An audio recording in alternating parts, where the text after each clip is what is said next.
E aí, pessoal, tudo bem? Obrigada aí pela presença de vocês. É um prazer estar aqui com esses amigos tão queridos. Estou vendo muita gente jovem no mercado, então, só para explicar, o que essa pessoa da Rio Bravo Investimentos está conduzindo esse painel, né?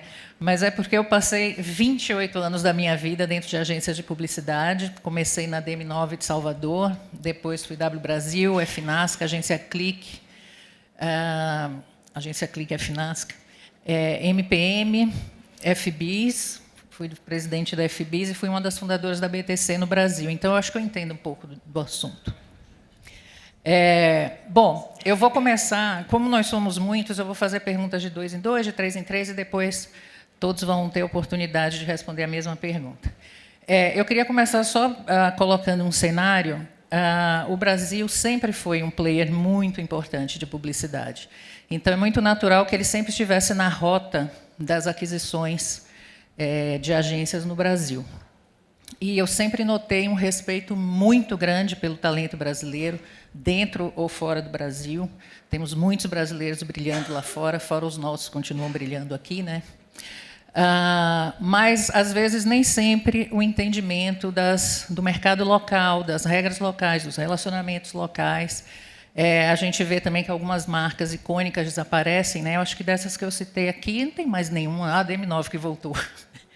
As outras todas onde eu trabalhei, vejam que, quer dizer, a BTC existe, a FBIS também, mas as que eu trabalhei, não as que eu fui sócia, não existem mais. Então, é esse mundo de transformações. Eu queria começar dirigindo a palavra aqui para a Déia, para a Karina e para o Rafa, que é o seguinte, tem a ver com isso que eu falei por último, né? Porque marcas, elas são um significado e elas são um gatilho para negócios, né? Então, a gente constrói uma marca para diferenciá-la da concorrência e, pelo significado que ela tem, atrair negócios. Então, eu queria perguntar para vocês três, qual é a visão de vocês sobre o impacto que marcas muito fortes, icônicas brasileiras, ao desaparecerem, trazem para a própria publicidade brasileira e para a imagem da publicidade brasileira fora do Brasil, porque a gente ia para Cannes todo ano e era DM9, Almap, todo mundo conhecia as agências brasileiras, né? Então, gostaria de ouvir a opinião de vocês a respeito disso. Vamos, Déa. Vamos lá. Acho que, obviamente, é um mercado que vem se transformando, né? Não só o mercado das agências, mas os próprios mercados das marcas de consumo. E o que eu entendo e o grupo está vendo é um fortalecimento bastante grande das marcas locais, independente se elas estão hoje dentro de grandes grupos, quando a gente fala dos grandes grupos de publicidade, ou dos nossos clientes, né? Então, acho que a gente vê marcas muito fortes, como nossos clientes brasileiras, ganhando muito espaço, né? Acho que quando a gente olha, por exemplo, Ipiranga, né, que é uma marca que está na Talent, que é uma marca brasileira do grupo, Ipiranga é uma marca muito forte que ganha presença há muitos anos. Mas acho que dentro do grupo de uma agência também de marca nacional, que é a DPZ, a gente tem a Química Amparo, né, que tem IP com Tixan, por exemplo, que vem ganhando cada vez mais espaço no Brasil. Batendo, inclusive, em vários setores, a própria Unilever, né? Então, acho que o brasileiro tem hoje, sim, o entendimento de um portfólio cada vez mais amplo, quando a gente pensa nos consumidores, mas ainda uma valorização bastante grande das marcas nacionais, né? Pela proximidade, pela leitura cultural, pelo entendimento do povo. Então, acho que essas são duas marcas, quando a gente pensa em IP, né? Top of mind, nos últimos anos todos, mas Tixan ganhando aí uma presença gigante e sendo coordenada por uma agência que originariamente é uma agência brasileira. E vem trabalhando isso em cima de criatividade, uma criatividade brasileira e uma estratégia que parte de um conhecimento de um consumidor brasileiro que tem valores e que tem orgulho de ser o que é. Então, na sua opinião, o grupo, pelo menos o seu grupo, o Grupo Publicis, hoje tem essa visão? Sem dúvida nenhuma. Tá? Não só da valorização das nossas marcas brasileiras, mas também dos nossos clientes brasileiros. Hoje a gente tem grande parte do nosso portfólio é formado por clientes brasileiros os quais a gente tem uma relação bastante próxima, e também olhando para o grupo que tem uma série de marcas internacionais, o quanto os nossos clientes internacionais têm a crença de que eles precisam entender do Brasil pelas diferenças que o Brasil tem, né? Então, ter times locais que conheçam e que entendam desse mercado é fundamental para a gente conseguir posicionar as nossas marcas, né, das agências, mas especialmente a marca dos nossos clientes. Karina. Boa. Bom, no meu caso, no caso da VML, a VML é uma agência que nasce como uma grande agência em janeiro, com 2 legados que são 2 potências, e foram 2 potências durante muitos anos, né? Da fusão, da junção da Underman Thompson com a VML A&R. Então, ela nasce, ela é uma marca global, é uma agência global, faz parte do maior holding group aí do mundo, que é a WPP. Hoje é a maior agência do mundo, uma das maiores agências do Brasil. Mas aí eu acho que você fala, poxa, tem isso, e aí tem agências independentes, a gente tem um pouquinho de tudo aqui nesse painel hoje, né? Mas eu acho que, no final, a gente está fazendo criatividade para o Brasil. Então, eu sou CEO da VML Brasil. O nosso jogo é aqui local. As nossas marcas, os nossos clientes são locais. O que a gente está fazendo aqui, sim, a gente faz coisas, às vezes, para fora, para o Brasil, mas a maioridade das coisas que a gente faz é para ter uma relevância no nosso mercado, o mercado brasileiro. Então, eu não sei o quanto essa coisa da independente, do global, eu acho que, no final, a gente tem na VML marcas globais, mas que estão atuando aqui no Brasil. Então, tem uma Colgate, Ford, que são marcas globais, mas nós, aqui na VML Brasil, atuamos no Brasil, no mercado brasileiro, e como fazer essas marcas globais serem relevantes no nosso mercado. Assim como temos marcas brasileiras também. A gente tem uma série de marcas que querem construir, e, às vezes, querem fazer coisas para fora também. Então, no final, eu acho que sobre o mercado que a gente está atuando, sobre criatividade local, sobre relevância cultural, e criar um impacto na sociedade local através do trabalho que a gente faz. Seja um grande grupo, seja um grupo que se fundiu, ou seja uma agência independente, é muito sobre isso. Gal, estou com uma dúvida. Você falou sobre marcas brasileiras, marcas locais. Você está falando também de marcas de agências, né? Das agências. Sim, então, porque eu entendi isso. Então, vou falar. Porque tipo, marcas clássicas, tipo a W Brasil é uma marca que fez história fora, a DM9, que desapareceu e voltou. Então, eu fiz parte, durante 25 anos, de uma marca brasileira, representei, que hoje é cuidada pela Publicis. Eu acho que essas marcas, várias sumiram e algumas nasceram. Eu acho que a importância de marcas brasileiras de propaganda, acho que a sua pergunta passa principalmente por isso, é fundamental. Por quê? Porque a gente precisa de um jeito brasileiro de fazer propaganda. Eu acho que isso é fundamental. E que mostra isso para fora com marcas brasileiras. Eu acho que, quando eu, moleque ainda na faculdade, sonhava em entrar na DPZ, era porque ela tinha um jeito brasileiro de fazer propaganda. Ela foi uma escola brasileira de propaganda. Propaganda irreverente, propaganda que não seguia códigos internacionais de propaganda nos anos 70, 80. E isso, né, criou filhos. Né? DM9 é filha da DPZ, a África é filha da DPZ, enfim. Isso criou uma árvore genealógica de publicidade brasileira. Eu acho que isso a gente não pode perder. Esse jeito brasileiro de fazer propaganda, que vai mudando.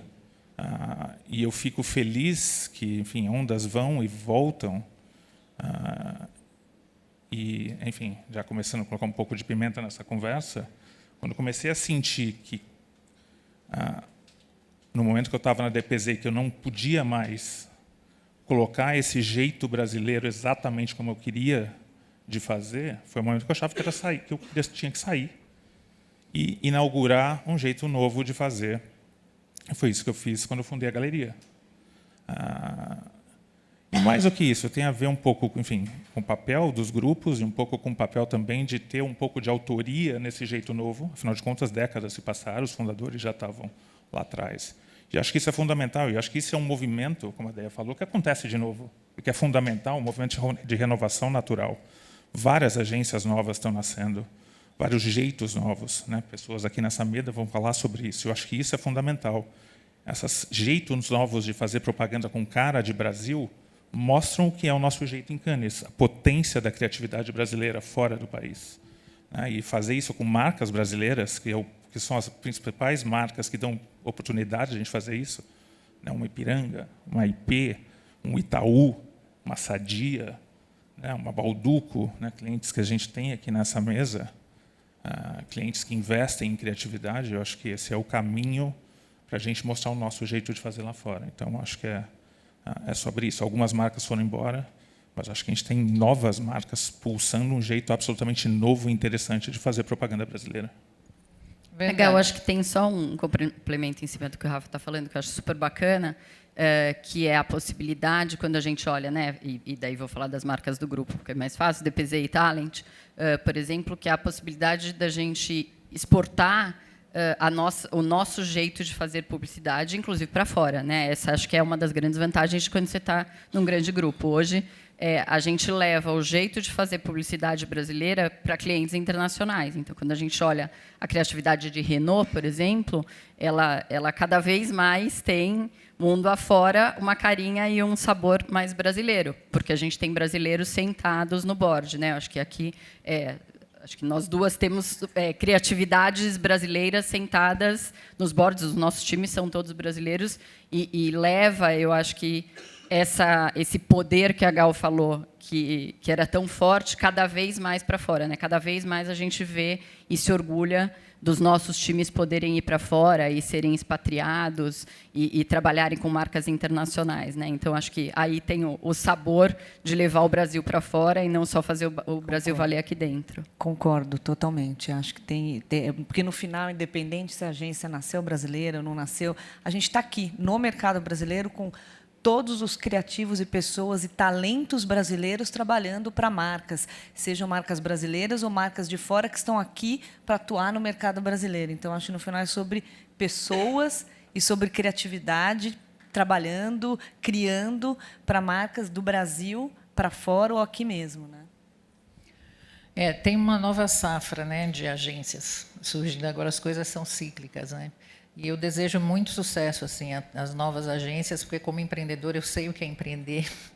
E haja um grupo associado ou não, ou seja, uma empresa de capital 100% nacional, eu sempre desejo muito sucesso a quem empreende. Só lembrando que quando a gente trouxe a BETC para o Brasil, eu e o Remy Babinet, que é o B da BETC, ele falou assim: cuidem da BETC São Paulo como uma agência local. Não me interessa que vocês pensem a BETC São Paulo como uma agência que veio de Paris. Não, vocês têm que ter uma agência local, não esperem contas de alinhamento e conquistem os clientes locais. E foi isso que a gente fez na época. Eu não sei falar muito sobre a agência hoje, depois da fusão, mas naquela época foi isso e foi um sucesso. Bom, agora eu queria perguntar para o André, para o Álvaro e para o Renato. Essa semana, na edição digital do Meio Mensagem, tem uma matéria lá de capa que é Como vender ideias criativas para clientes avessos ao risco. Parece ter aqui uma situação que não necessariamente tem a ver com a globalização, né? Porque o Brasil é adicto, né, das redes sociais, dos meios digitais, etc. Então, o que tem por trás dessa matéria aqui é que os dirigentes de marketing são 100% apegados à leitura de dados, né, a coisa de performance, acompanhamento de dados e tal, e ficam meio reféns daquilo, né? Eu, pessoalmente, hoje sou dirigente de marketing e tenho uma crítica muito severa aos dirigentes de marketing que são reféns dos dados, porque os dados existem para a gente atuar sobre eles. Dados são reações de pessoas. Então, quanto mais criativa é uma comunicação, mais pessoas reagirão. Quanto mais competente é a sua promoção, mais pessoas comprarão, e assim sucessivamente. Mas eu queria entender, dentro da carteira de clientes de vocês, se, por acaso, os clientes multinacionais são um pouco mais engessados no sentido de deixar uma verba separada para a inovação, porque eu sei que muita coisa vem determinada lá de fora, planejamentos globais replicados nos países e tal, mas essa partezinha da inovação, que é o que sustenta o interesse pela marca. Vocês acreditam que existe esta visão dentro dos clientes de vocês e, sobretudo, dos multinacionais que vivem essa condição? Quer começar, Álvaro? Posso começar, Gal? Gal, eu vou juntar, acho que o final do último grupo aqui com a sua resposta, porque vai ao encontro acho que muito que originou a Made no Brasil. Quando eu decidi empreender, trazer essa marca do México, que é, como grupo independente, é o mais premiado da história do país para cá, eu não queria só fundar e abrir mais uma agência criativa, né? O meu back-office é como criativo. E aí eu decidi, no momento de abrir, de saber que era Made, eu contratei pesquisa. Foi uma loucura, mas enfim, acho que a gente também tem que ter essa dose de entender que ativo seria esse na hora de abrir uma agência, ou mais uma agência. E eu contratei um estudo de pesquisa para entender qual seria a minha fortaleza. Essa nova agência, o que ela traria se o Álvaro fosse o líder dela? Falei, criatividade, né, óbvio, né, por todo o histórico. E a palavra que veio mais foi parceria. O Álvaro é um parceiro, é um grande parceiro, ele está sempre um parceiro do cliente. E parceria aqui na criatividade em negócios, ela está muito ligada à confiança. Ele está aqui a serviço do meu negócio, do resultado, entendedor do que eu preciso, né? E nesse sentido, todas as marcas, eu atendo a Prudential, que é a maior seguradora de vida do país, independente, ela segue a modelos, né, globais de alinhamento, mas trabalhando em parceria, entendendo dos desafios, a gente começou a partir lá do Rio, hoje a partir de São Paulo também eu tenho um escritório aqui, a criar não só para o Brasil, mas driblando policies e começando a exportar o que é possível. Como ela acabou de falar, exportar a comunicação daqui para a Argentina, para o México, fazer um projeto global também para Nova York. Mas acho que o grande ativo, pelo que eu entendo aqui nesse momento, que a minha agência é muito nova no Brasil, de fato eu colocar para o cliente que a gente está genuinamente ligado, interessado no negócio dele. Acho que isso, para a gente, tem feito muita diferença. Não só para os clientes que a gente atende, mas nas prospecções, né? Acho que isso é um dado interessante para começar aqui o papo. Perfeito. André, só um aviso aqui aos participantes. Eu direcionei as perguntas por conta do tempo, mas se algum de vocês quiser fazer qualquer apontamento sobre a pergunta que não lhe foi feita, por favor, fiquem à vontade. Tá? Diga lá, André. Boa, Gal. Boa, Álvaro. Boa tarde a todos. Quem não me conhece, eu sou André Schwery, sou sócio CEO da agência Amplify, uma independente que vai fazer, daqui a um mês, 13 anos de vida. Não é fácil no Brasil, então a gente tem um puto orgulho disso. E o nosso disco, que está conectado com a tua pergunta, Gal, que o maior presente que a gente vai receber de 13 anos está ali, ó, André Siqueira, que a gente acabou de repatriar para o Brasil. Déia, bem-vinda.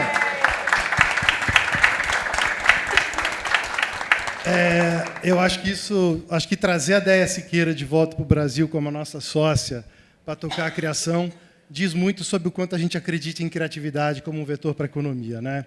Então, sim, teve essa matéria no minha mensagem sobre a dificuldade de vender, cada vez mais difícil vender, né?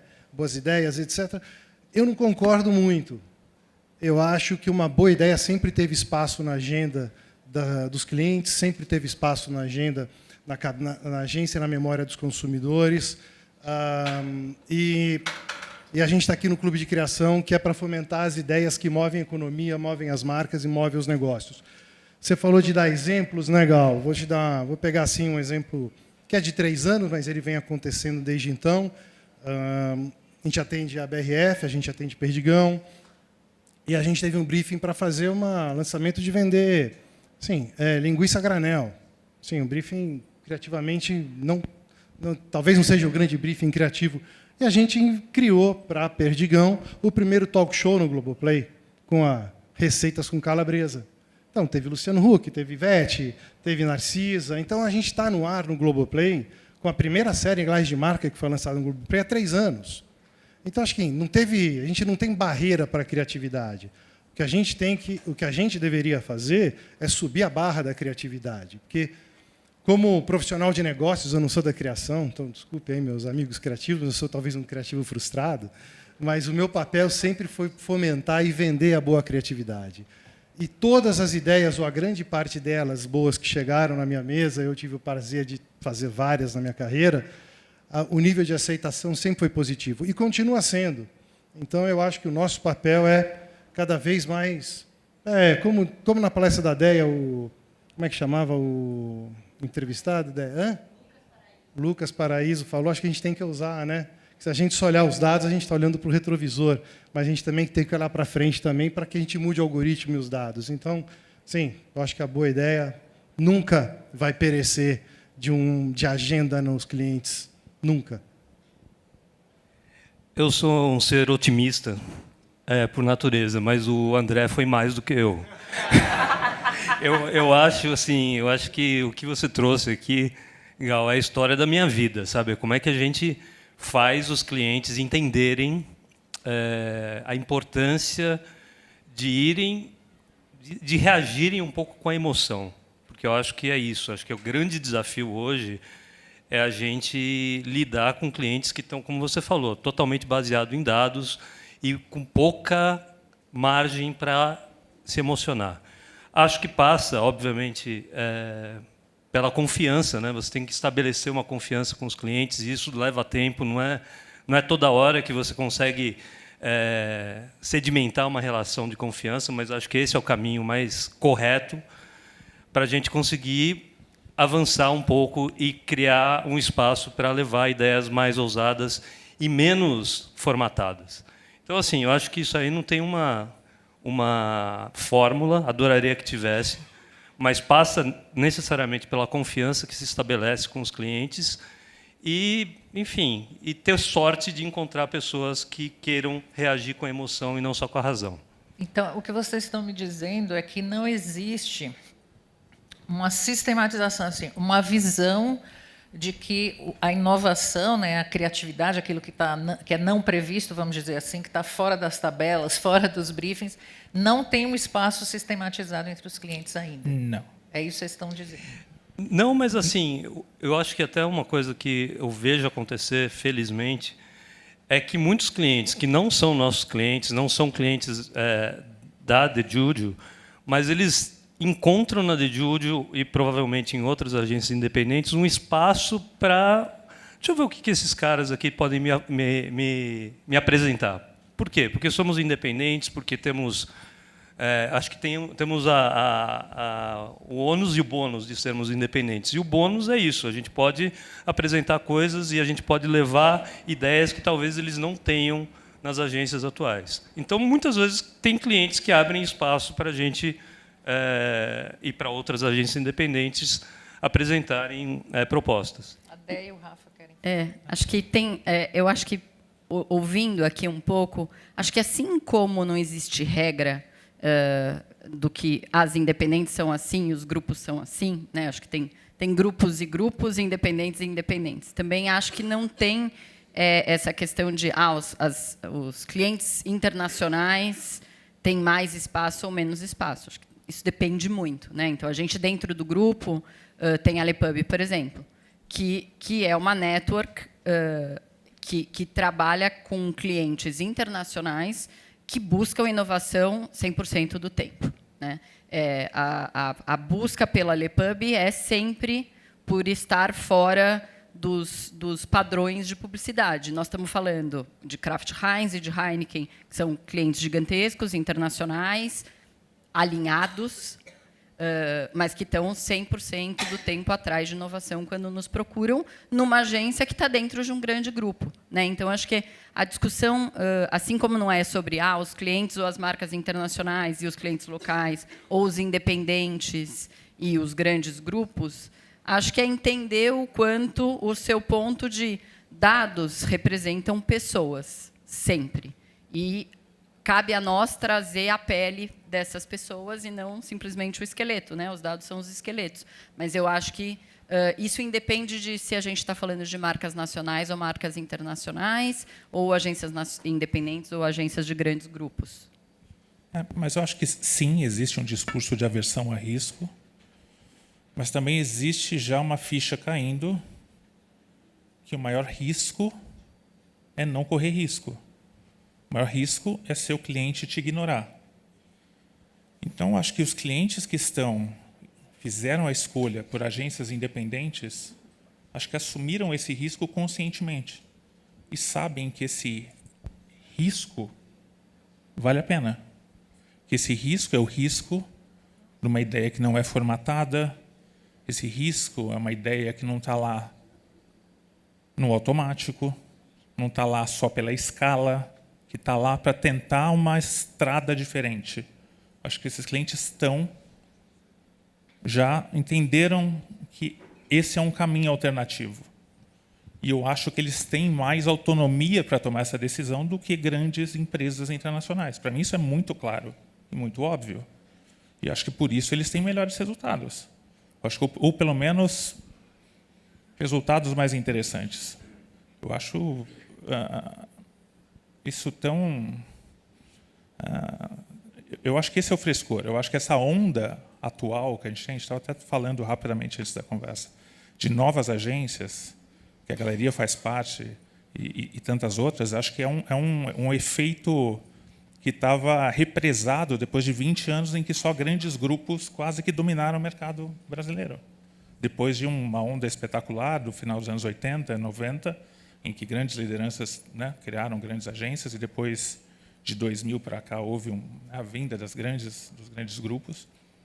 Acho que houve uma questão geracional que represou uma via alternativa, que acho que agora está num momento de explosão, de novidade, que acho que o mercado está pedindo.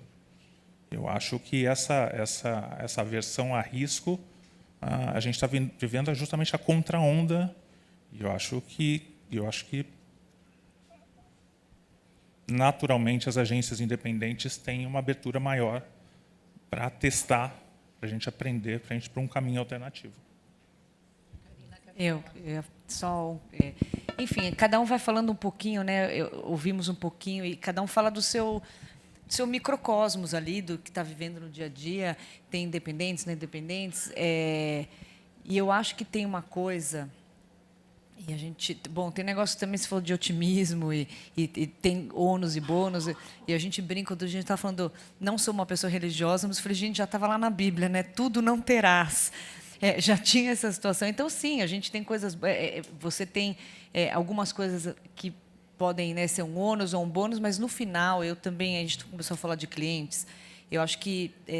eu sinto que existe, hoje, uma relação que, durante os últimos anos, ficou muito transacional entre clientes e agências. E eu vejo como um desafio para mim, e não sei se para vocês também, um desafio de como a gente tem essa... Assim, a gente tem que estar próximo do nosso cliente. Não interessa se eu sou independente, se eu não sou independente, se eu sou grande, se eu sou pequeno, se eu tenho 800 pessoas, se eu tenho 60 pessoas. Como que a gente faz essa relação? Porque, no final, é sobre pessoas. Cadeiras são ocupadas por pessoas que são nossos clientes, que estão lá. E uma vez eu ouvi de um cliente meu, ele falava assim, Carina, o cliente é a pessoa mais solitária que existe na vida. A gente é solitária, a gente está sozinho, a gente tem nossas angústias. E, no final, é como? Independente de onde eu estou, é um microcosmos, é aquele time, é aquela pessoa, é aquele cliente, é aquela dupla que está criando por aquela cadeira, que tem uma pessoa sentada ali. Então, é menos transacional, não importa se a gente está numa agência pequena, grande, azul, amarela, verde, importa que é sobre pessoas e como é que é aquele microcosmos, porque, no final, é isso que vai acontecer, aquele time, aqueles talentos, aquelas pessoas que conheceram o cliente, que entendeu ali o que ele está precisando, que se envolveu, que se jogou naquela história para fazer alguma coisa. Não importa onde esteja, é um microcosmos, né? Eu estou num grande grupo. Não, mas é o teu dia a dia. É o que você acorda de manhã falando, puta, o que eu vou fazer para esse cara aqui, para esse meu cliente? Então, eu também acho que tem um pouco isso. Como é que a gente é menos transacional? Não importa onde a gente esteja, entenda o cliente e o time que a gente vai fazer que vai, no final das contas, dar a criatividade que todo mundo aqui... Eu também não sou uma criativa de formação, mas espera, porque é sobre isso o nosso mercado, é sobre criatividade, né? Enfim,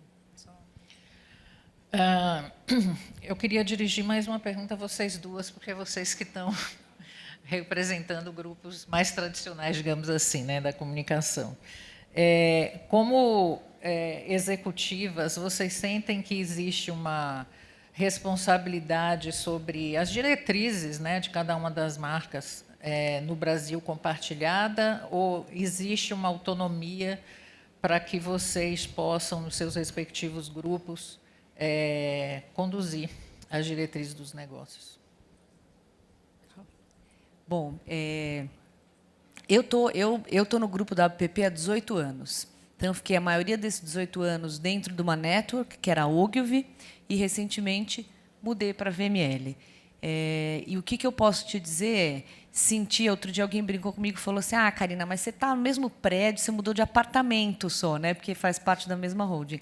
E não foi isso, eu não mudei só de apartamento do 5º andar para o 4º. Fala. Karina, desculpa, talvez só para eu endereçar um pouco melhor a pergunta, eu queria saber se você se sente solitária. Então, eu vou chegar lá. E aí, quando eu cheguei na VML, e que tem sua cultura própria, seu jeito de trabalhar, e temos o global, temos o regional, eu fiquei muito surpresa, porque eu tenho uma autonomia absurda, com um suporte que eu nunca... eles são muito próximos, mas, ao mesmo tempo, aquele próximo... se você estiver precisando de alguma coisa, está um zap away e vai, mas dá toda essa autonomia. Eu, Karina, como CEO da VML, acredito e sinto todos os dias que ninguém faz nada sozinho também, né, Gal? Ninguém, não existe, ninguém faz nada sozinho. E, hoje em dia, eu acho que dá para fazer diferente, dá para a gente ter decisões compartilhadas, dá para a gente, eu junto, Estela, Sotero estão aqui, Edu estão aqui, que fazem parte do board de liderança da VML, a gente está toda hora, o tempo todo, discutindo, colocando, mas sim, existe, quando você fala sobre ser solitária, tem decisões, no final das contas, que o CEO vai tomar, que às vezes não são as decisões mais fáceis, e que, na última instância, sou eu que tomo. Então, tem uma certa solitude, mas eu acho que você corrobora em 2024, onde você entende que você chama todo mundo para discussões.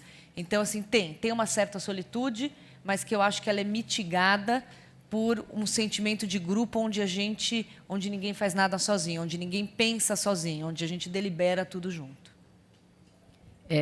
Acho que nos últimos anos eu fui cliente durante muito tempo, inclusive de multinacionais. Minha cliente, inclusive. Inclusive cliente da Gal, faz pouco tempo.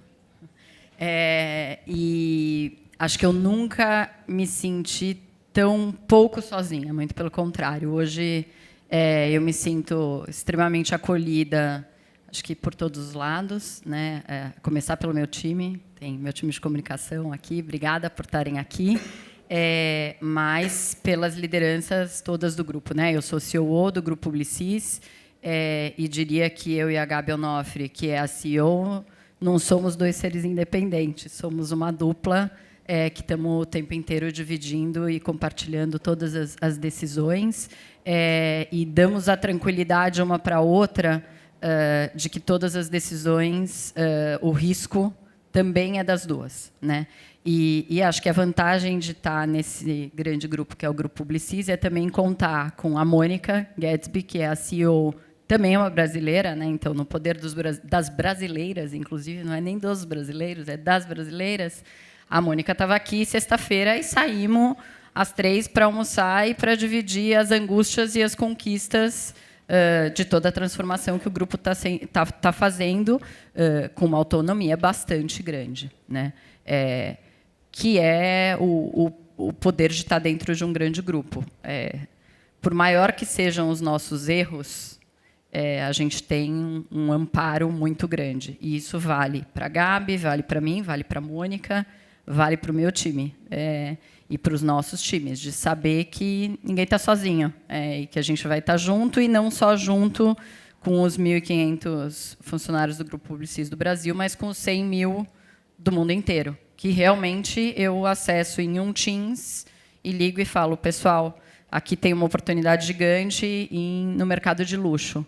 Não quero estar sozinha, mas a gente não tem tantos clientes de luxo como a gente tem na Europa. Alguém aí que cuida de Balenciaga e Cartier pode entrar num call comigo? E eles entram na hora, né? Então, é impossível dizer que a gente está sozinho aqui. A gente está extremamente bem acompanhado por 100 mil pessoas espalhadas com conhecimentos e fazendo valer todos os dias o lema do Grupo Publicis, que é Viva la différence. Somos muito diferentes, mas estamos um do lado do outro para nos apoiar e para, quando dá ruim, dá a mãozinha, chora, mas estamos juntos, vamos seguir. Então, o que vocês disseram é que isso é uma verdade também para a gestão das empresas do grupo. Total. Tá.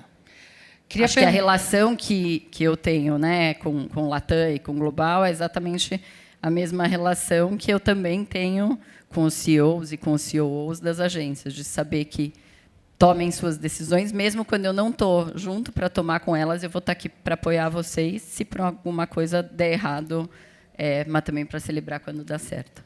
Eu insisto às vezes nas perguntas, pessoal, porque assim, eu sou fã do Brasil, tá? Tenho gana de ver o Brasil acontecer, eu sou fã da criatividade da publicidade brasileira, então eu quero mais é que os grupos internacionais entendam, né, que independente de valorizarem muitos talentos, que já é maravilhoso, nós fomos inovadores antes nos modelos que a gente desenvolveu aqui e a gente precisa prezar e valorizar muito isso. Eu queria perguntar para o Rei aqui, para o Renato e para o Álvaro o seguinte: vocês representam agências de grupo latino-americanos, da América Espanhola, vamos dizer. Então, eu queria saber, nessa convivência com nossos vizinhos, se existem características, vocês enxergam que eles se parecem um pouco com como a gente é aqui no Brasil, ou se nós somos mesmo uma doce jabuticaba e ponto final. Tem similitudes, assim, tem semelhanças ou não? Porque é novo, isso é novo no Brasil, né? A maioria dos grupos vem da Europa e dos Estados Unidos. Não, é novo, e é novo para mim também. Eu estava conversando com o Álvaro antes da gente entrar, que é isso, né? É diferente a gente lidar... Quando a gente fala de gringos, a gente se refere a americanos e ingleses, eventualmente franceses, e os nossos gringos são argentinos, do Álvaro são mexicanos, tal. Eu acho que tem semelhança, sim, sem dúvida. Principalmente, acho que somos mais inconsequentes, né? Toda a região é mais inconsequente. Os argentinos são mais inconsequentes ainda, e eu acho que ninguém dentro da América Latina tem medo de uma coisa chamada crise. Então a gente é muito mais... De uma forma geral, acho que a gente é muito mais corajoso, coletivamente corajoso, sabe, para enfrentar qualquer crise. E tem muitas diferenças. Eu acho que falar que o Brasil é igual à Argentina, a México, a Peru, não é. Eu acho que somos muito diferentes, mas há semelhanças, e eu acho que há semelhança muito nesse espírito meio guerreiro, meio latino-americano, de querer fazer a diferença, de querer... ir numa direção contrária, né? Enquanto todo mundo, enfim, enquanto os grupos vêm para a América Latina está indo, sei lá para onde. Mas eu acho que essa é a beleza de estar com um grupo que vem de um outro lugar daqueles que a gente está acostumado. É bem interessante. Fala aí, Aldo.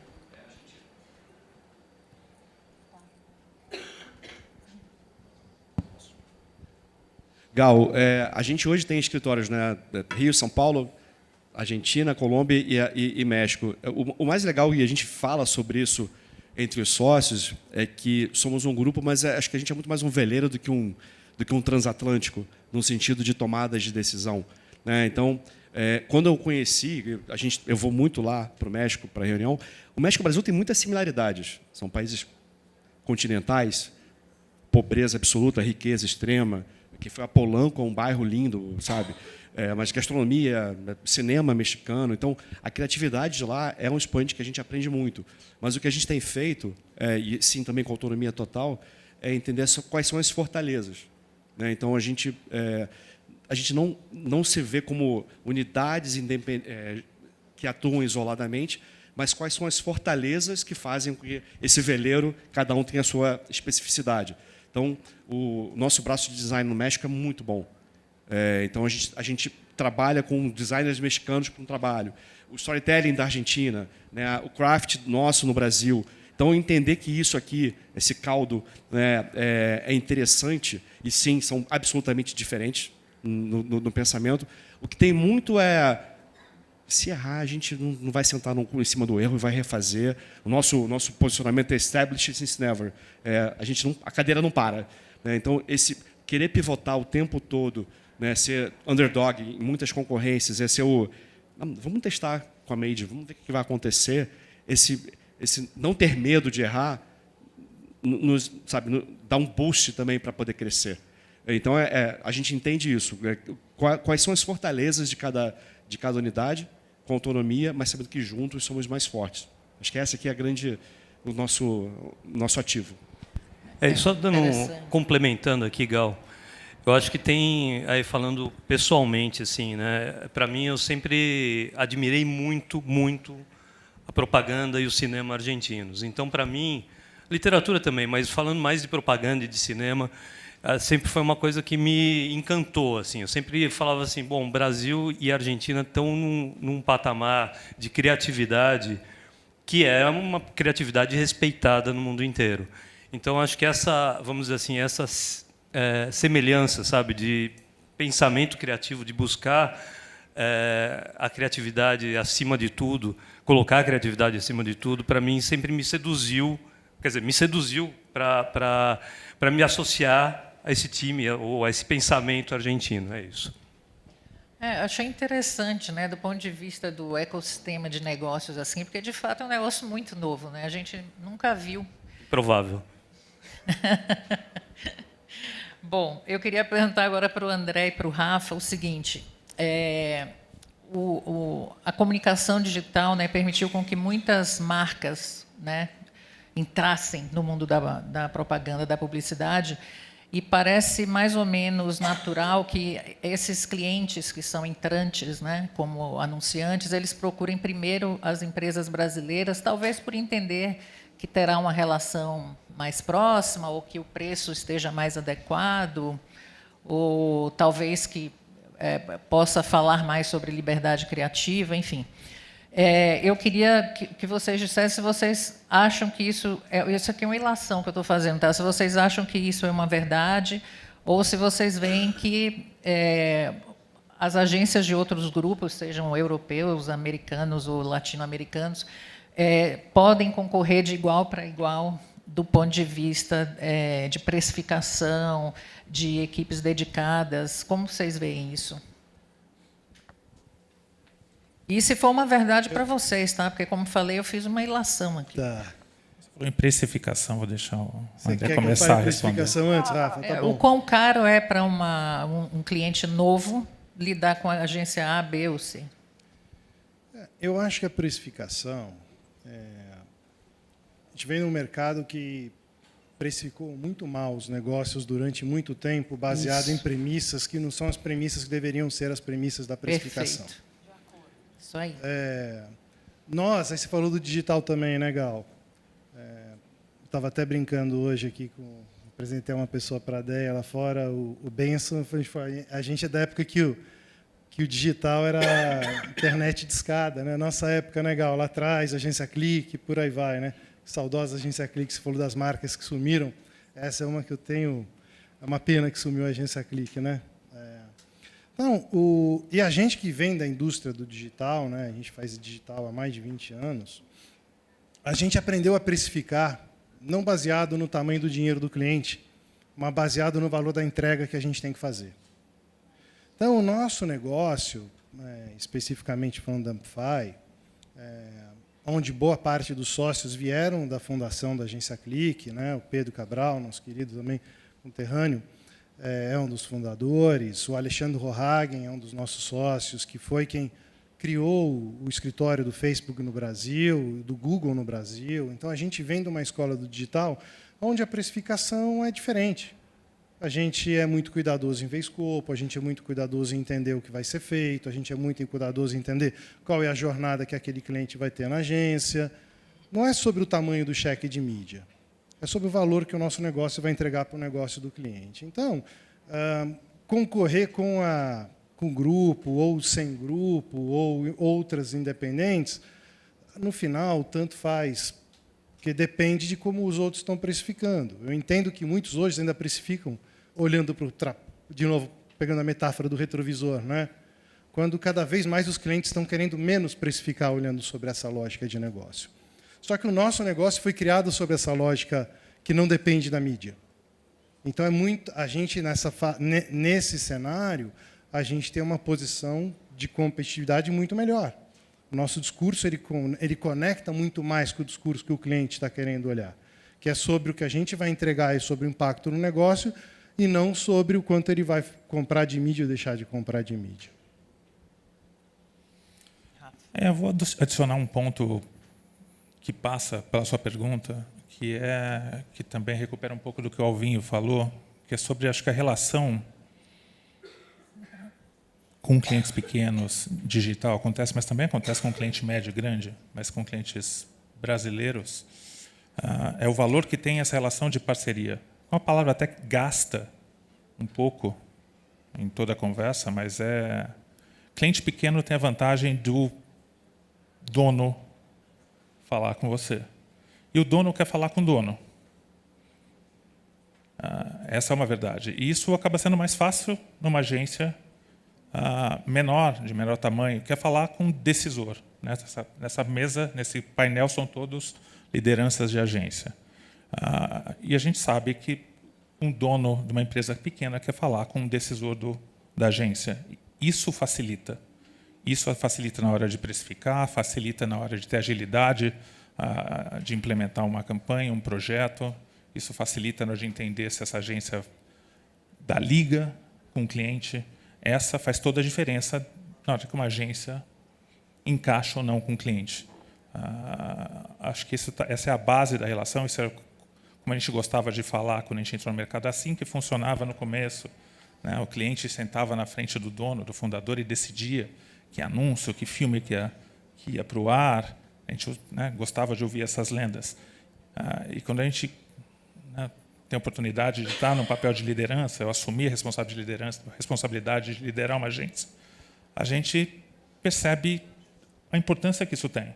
Seja num pitch, seja na hora que você ganha uma conta. Isso vale para um cliente digital pequeno, isso vale para um Itaú. Essa é a relação de confiança. Você não apresentar só lucro para um cliente, você apresentar valor. Ele perceber que a relação de compromisso da agência inteira é diferente com a entrega e com a visão que essa pessoa tem com o negócio dele. Tem que ser diferente, tem que sentir diferente. Isso muda, perceber que está falando com o decisor. Isso só acontece em agência independente? Não. Eu tomo bastante decisão e falo com muito dono, isso. Acho que ser dono não é um estado de ação, exatamente. É um estado emocional. Eu acho que essa é a questão aqui. Acho que os negócios, a mágica acontece quando você tem tomada de decisão, quando você tem agilidade, e principalmente quando você tem confiança. Quando você tem confiança, você tem um time inteiro caminhando na mesma direção. O Renato aqui, eu sou fã do trabalho dele. Ele fez parte de uma das gerações históricas de criação da UMAP. Da Finasca também. Da Finasca também. Mas, enfim, agências de grupo, as duas. Em momentos em que tenho certeza que tinham, sei lá, Marcelo, Madeira naquela época, tinham autonomia para decidir para onde a agência ia. E o Fábio nem se fala. Total. Tinha autonomia para decidir o time criativo, que é outra questão. Talento é fundamental nessa conversa aqui. Retenção e atração de talento entre grupos e multinacionais. Então, um grupo tinha o que precisa para entregar o melhor produto para o cliente. É sobre isso. Entrega o melhor trabalho para o cliente. Então, acho que essa mistura, essa receita, que seja um grupo, seja uma independente, tem que entregar para um cliente. Quando eu tive isso, eu sou um criativo, igual tem criança de apartamento, criança de casa, eu sou criança de agência independente. Quando a minha agência independente deixou de ser, eu tive que inaugurar a minha. Eu acho mais fácil ter isso numa agência independente. Mas eu sei que isso acontece em grupo, com as pessoas certas, com a vontade certa. Acho que é uma questão de quem está sentado na cadeira. Eu acho que ser dono... e eu fui criada na cultura Ambev no começo dos anos 2000. Onde o dono realmente era o Marcel Telles, mas eu nunca lidei com nenhuma decisão como se eu não fosse dona dela. Então, acho que ser dono e conversar como dono tem muito mais a ver com como você encara a cadeira que você senta, a atitude, a responsabilidade do que você tem, do que quantas ações você tem ali, né? Acho que a Gal tomou todas, quando ela era em atendimento, ela tomou todas as decisões como dona mesmo, não necessariamente sendo dona e fazendo parte de um grupo, né? Eu sinto que hoje, e eu não posso falar do passado, mas hoje o Grupo Publicis lida comigo e com a liderança como donos, né? Com a vantagem de que o precipício que eu posso pular é mais alto, porque o colchão que eu tenho lá embaixo é maior, né? Então, acho que muitas vezes, inclusive, o tamanho do risco que eu posso tomar pode ser maior, porque eu tenho um colchão bem grande para me segurar, e uma estrutura, e um monte de redes, né? Então, de novo, acho que aqui... e eu acho que em precificação, talvez, puxando esse ponto, e eu não me seguro, a Gal também sabe, eu gosto de falar, acho que a grande conversa, sim, deveria ser sobre precificação. Eu concordo muito com você. Sobre qual é o valor que a gente está entregando, né, para esse mercado e para as marcas para as quais a gente trabalha. E daí aqui, eu acho que, em vez da gente se separar entre independentes e grupos, ou grandes e pequenas, a gente deveria se unir como mercado e buscar por ética, por respeito, por uma precificação adequada, né? Nas últimas concorrências, não foram poucas, né? O Grupo Publicis, o valor econômico deu, a gente vem crescendo bastante, participou e ganhou de muitas concorrências. Algumas que a gente perdeu, a gente sempre jogou na ética, né? Acho que ganhar e perder faz parte do jogo. Paula Gunning, também ex-parceira da CAC e minha super parceira em comunicação, sempre fala isso: ganhar e perder faz parte do jogo. O que não faz parte do jogo é destruir o nosso mercado, né? E isso independe se a gente é grande, se a gente é pequeno. Acho que seguir as regras e as leis do nosso país são fundamentais. Esse é um país que tem uma CLT estabelecida, né? E estando dentro de um grande grupo, eu não tenho a permissão para não contratar pessoas dentro das regras e legislação desse país. Igual isso, aqui. Para mim, é condição sine qua non. Mas eu acho que a gente precisa, como mercado, para buscar respeito pelos nossos clientes, fazer com que a mesa de compras, que cada vez mais tem sido a nossa interface, entenda qual é o nosso trabalho, qual é o nosso valor e quais são os encargos que trabalhar e valorizar o país, né? A gente falou tanto de valorizar a criatividade brasileira, vamos valorizar pagando os nossos talentos, dando os benefícios que eles têm direito e que eles merecem, cuidando dos nossos times, que são pessoas, como a Karina falou, da forma que esse país pede, né? E que é justo.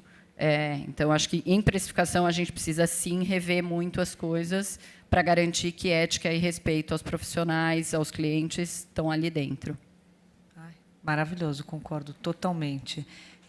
Acho que a concorrência ela faz parte da nossa dinâmica há muitos anos e acho que vai continuar, mas como fazer isso de uma maneira construtiva, de uma maneira concorrência bacana, ela é saudável.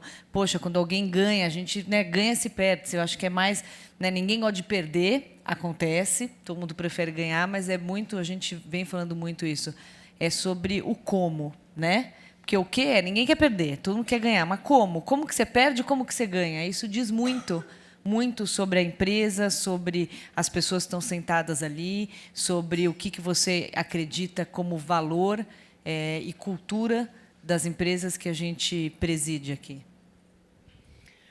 Bom, pessoal, a gente está chegando no final, tem 1 minuto só. Se algum de vocês quiser fazer uma consideração final, por favor. Só queria dizer para vocês o seguinte: eu passei 28 anos dentro de agência de publicidade, conforme eu falei aqui para vocês. Fui muito feliz, participei de grandes cases no mercado, tenho orgulho de ter participado de tudo que eu pude, ao lado de grandes profissionais, alguns que estão aqui.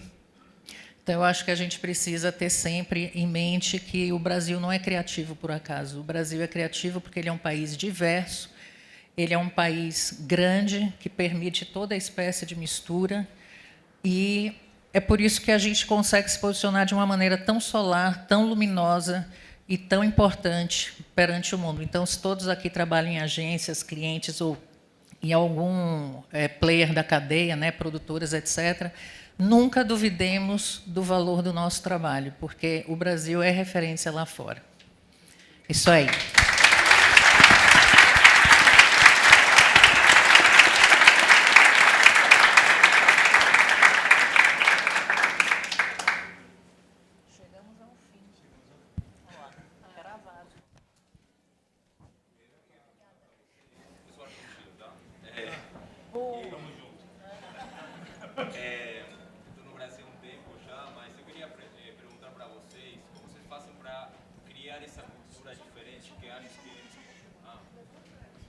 Oi, tudo bom? Sou Nico, da REF.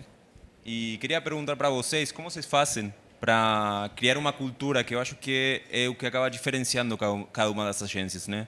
Se você vê, por exemplo, o trabalho da galeria, você já bate o olho e você fala, ah, cara, esse daí é da galeria. Você vê um da África, você bate o olho e você fala, cara, esse é da África. Você acaba identificando cada um dos trabalhos segundo a cultura de trabalho que você tem em cada uma dessas agências. Que acho que esse acaba sendo, em algum ponto, o diferencial que tem e o enriquecedor que acaba sendo também fazer uma concorrência, né? Então, queria que vocês me ajudem um pouco com isso, me dando algumas dicas de como criar essa cultura diferente, né? Diversa. Obrigado. Eu vou responder rapidinho, porque a agência foi citada, eu estou vendo o tempo esgotado ali piscando. Como eu falei, eu tive o sonho de trabalhar na DPZ porque eu via um jeito brasileiro de fazer propaganda, famoso dos sócios. Eu queria ir pelo trabalho, pela admiração que eu tinha dos sócios fundadores da agência. Essa conexão emocional que eu tinha com o trabalho feito me atraiu como talento e informação na época e me fez ficar muito tempo na agência. Me gerou uma lealdade ao jeito deles de fazerem propaganda. Eu fiquei mais de 20 anos lá, né? Como Renato, Alvinho, ficaram períodos em agências. Eu hoje na galeria eu tenho gente que está comigo desse ano que eu entrei na DPZ, nos anos 90, tem gente que está comigo na década de 2000, ou seja, então eu acredito que esse jeito brasileiro de tratar as pessoas de um jeito, reconhecer talento, faz as pessoas ficarem com você por mais tempo. Valorizar o trabalho brasileiro, valorizar as pessoas, faz elas ficarem com você, cria um time, cria uma cultura e cria um jeito de criar durante mais tempo. Eu acho que acaba não sendo aquela coisa que você está lá por outros motivos, você cria uma cultura, cria um time que faz tempo, os seus valores como liderança criativa vão se perpetuando, as pessoas que você atrai como talento vão entendendo o estilo das pessoas, vão se somando ao tipo de trabalho que você faz. Eu acho assim, é um ciclo positivo que vai se perpetuando. Acho que as grandes casas, as grandes culturas criativas do Brasil fizeram isso historicamente. Eu acho que essa é a perpetuação do jeito brasileiro de criar. Pessoal, eu vou só tentar resumir aqui, porque preciso entregar o palco, tá? Mas eu vivi uma época em que era muito visível isso, porque não existia a fragmentação de mídia que existe hoje. Então, como você tinha uma concentração dos meios, era muito mais fácil você conseguir construir um quadro geral sobre o temperamento de uma agência, o temperamento de outra e o temperamento de outra. Quanto tempo você mora no Brasil? 6? Se eu contar para pessoas que moram no Brasil há mais tempo uma série de comerciais aqui que foram icônicos, sendo publicitários, eles vão saber a que agências pertenciam, mas, de novo, eu acho que essa fragmentação que existe hoje retarda um pouco a construção, o linear, né? A linha onde está o temperamento de uma empresa ou de outra. Então, é muito mais trabalhoso, mas o que tem que ser é bom, porque só existe propaganda boa e ruim. Então, sendo boa, está ótimo, está maravilhoso. Obrigada.